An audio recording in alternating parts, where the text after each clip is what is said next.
What is the primary goal? To win the game.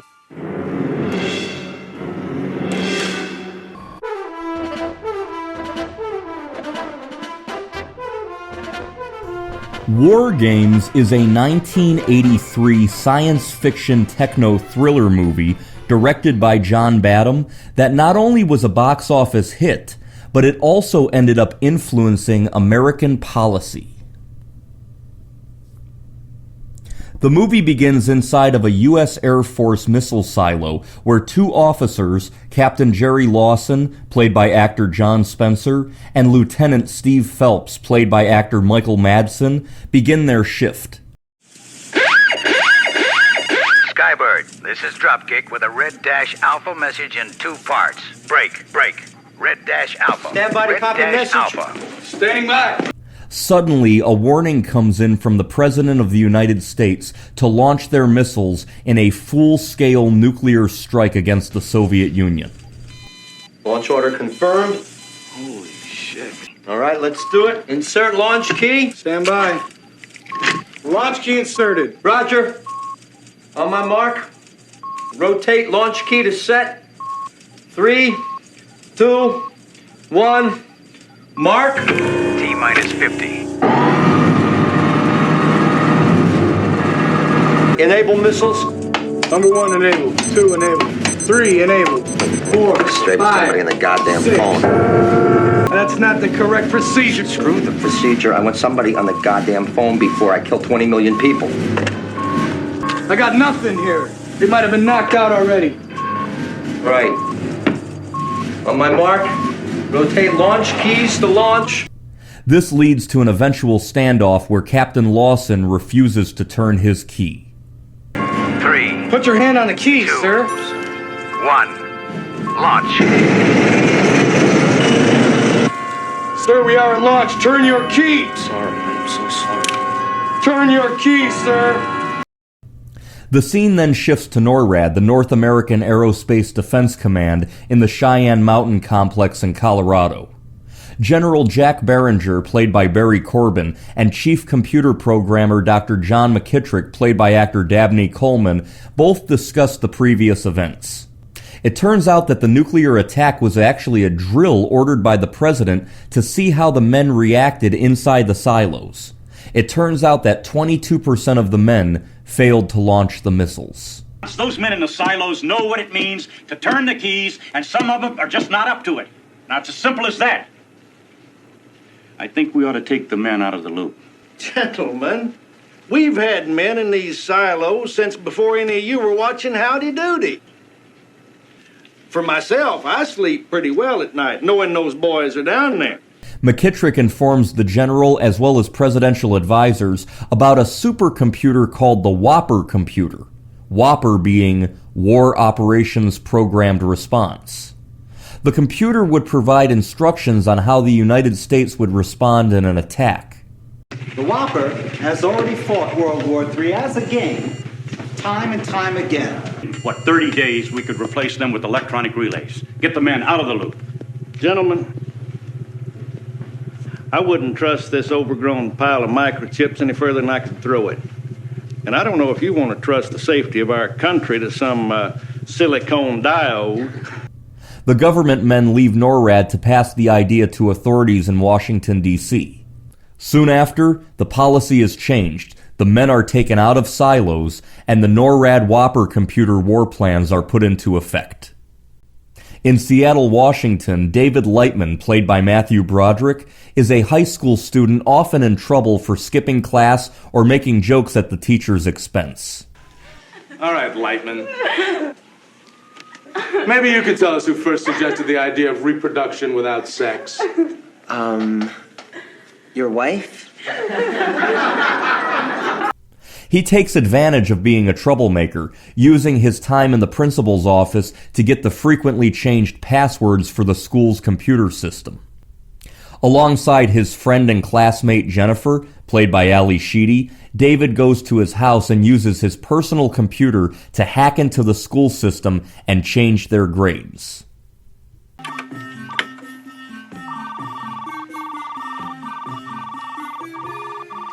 Those your grades? Yep. I don't think that I deserved an F. Do you?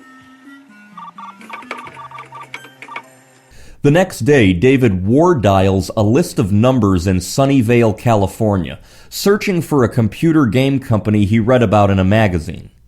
His computer hacks into a system that doesn't identify itself.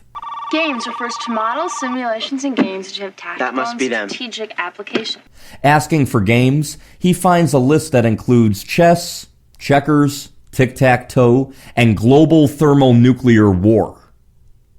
Unable to get in without a password, he eventually finds out that the system belonged to a deceased computer AI researcher, Dr. Stephen Falcon.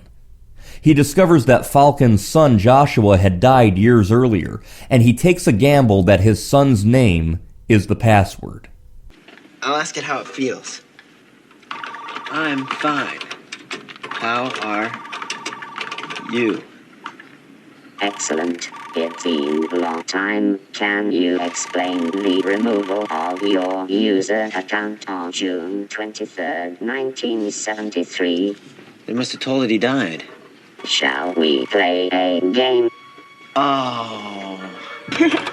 How about global thermonuclear war? Wouldn't you prefer a good game of chess?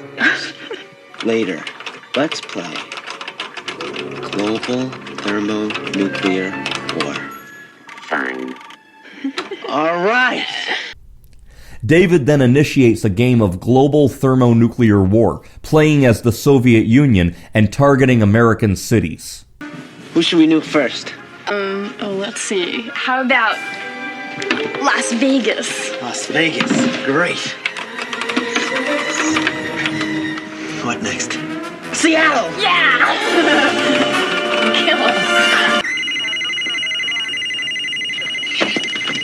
Overday, we have Soviet missile warning. Check for malfunction and report competent. David is unaware that the Sunnyvale number he hacked into connects directly into the WOPR computer at NORAD in the Cheyenne Mountain complex. I'll be down in a few minutes, all right, Dad? Now! You'll come down now. I want this cleared up right away. Come down here and do what your father asked you to. Pronto, David.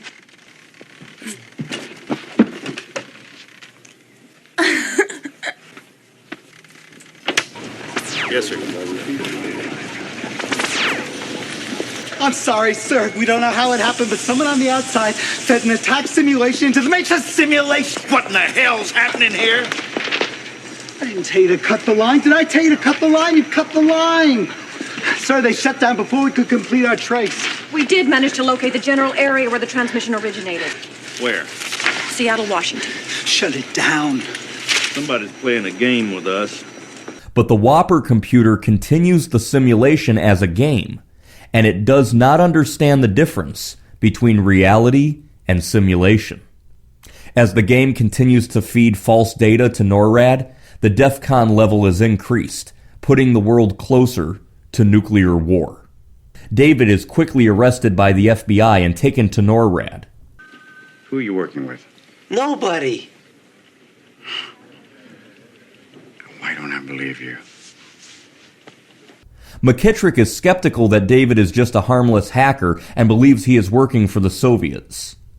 McKittrick also reveals that his old colleague, Dr. Falcon, is still alive. David, realizing the game is counting down to an eventual nuclear launch, escapes from custody and with Jennifer's help travels to an island off Oregon to find Dr. Falcon. What are you doing here? Well, you didn't sound too good on the phone. It was only a 3-hour drive down here. You shouldn't have come here. I'm in real trouble. Why? David, is this because of what you did with my grade? Falcon, played by actor John Wood, is depressed and despondent following the loss of his son Joshua, and refuses to help them, fearing that nuclear war is inevitable, and saying that he is content with dying. It's all right. I've planned ahead. We're just 3 miles from a primary target. A millisecond of brilliant light, and we're vaporized. If the real Joshua was still alive, your Joshua, you'd do it, wouldn't you? Look, we might gain a few years, perhaps time enough for you to have a son and watch him die. But humanity, planning its own destruction, That a phone call won't stop. This is unreal. You don't care about death because you're already dead. Eventually, he has a change of heart and choppers David and Jennifer to NORAD to get in contact with McKittrick and the military to stop the game before it is too late. Directed by John Badham, who had directed the box office hits Saturday Night Fever and Blue Thunder, WarGames was written by Lawrence Lasker and Walter F. Parks. Development on the script began in 1979, and when the film was first being written, computer hacking was relatively unheard of. By the early 1980s, there was a subculture of intelligent computer gamer kids who were known as hackers. The character of Dr. Falcon was inspired by Dr. Stephen Hawking. John Lennon was considered to play the role of Dr. Falcon, but he was murdered in New York City in December of 1980 while the script was in its early development stage. To prepare for the role, the studio had Galaxian and Galaga arcade machines delivered to Matthew Broderick's home for him to play for 2 months before the filming started. Ali Sheedy auditioned for the role of Jennifer for 4 months before being cast.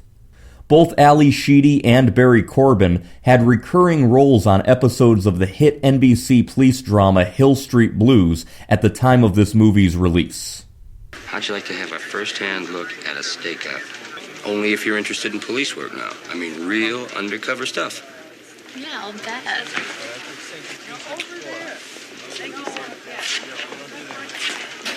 Just gonna say 3 words, babe. Statutory rape. But I have to be a virgin for the man I marry.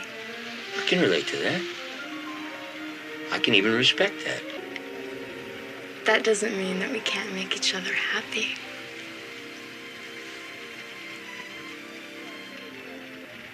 Kristen, I gotta go.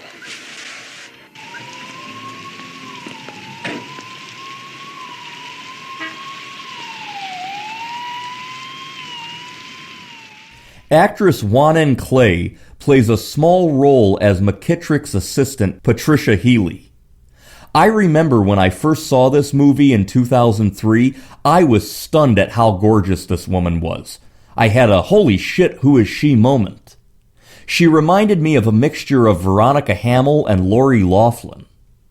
It turns out that she acted in many television shows and movies from the late 1970s through the late 1980s. Sadly, she died of a heart ailment brought on by cancer just 12 years after this movie came out, in the year 1995, at the age of 45. Beautiful woman. What a face.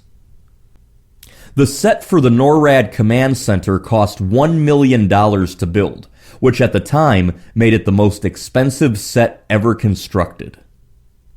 This movie was a hit, making $124 million at the box office. This movie would spawn a video game version in 1984 for the ColecoVision, Commodore 64, and Atari 8-bit computer. The game started out greeting you as Professor Falcon, and you would play a game of global thermonuclear war. Your objective was to stop a nuclear war from occurring by protecting the country in a set time limit without reaching DEFCON 1.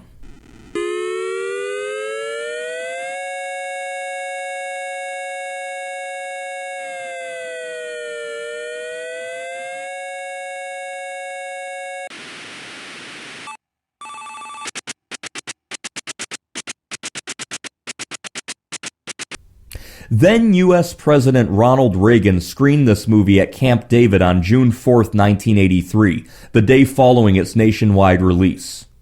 Reagan loved the movie, but worried about the dangers of an outside influence affecting the military via computer hacking. This movie had such an impact on Ronald Reagan that in 1984 he began proposing a draft to make such an act a criminal offense and for the military to start investigating potential weaknesses as depicted in this movie.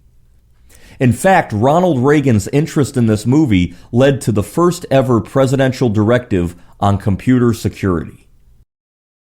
When I first saw this movie in 2003, I remember it was definitely dated as an early 1980s Reagan-era Cold War film. However, when I was watching it in 2003, we were in the midst of the 9/11 George W. Bush era, and the constant fear of attacks and the war kept movies like this pretty relevant in a dated sort of way. I enjoy this movie from time to time, and I highly recommend WarGames.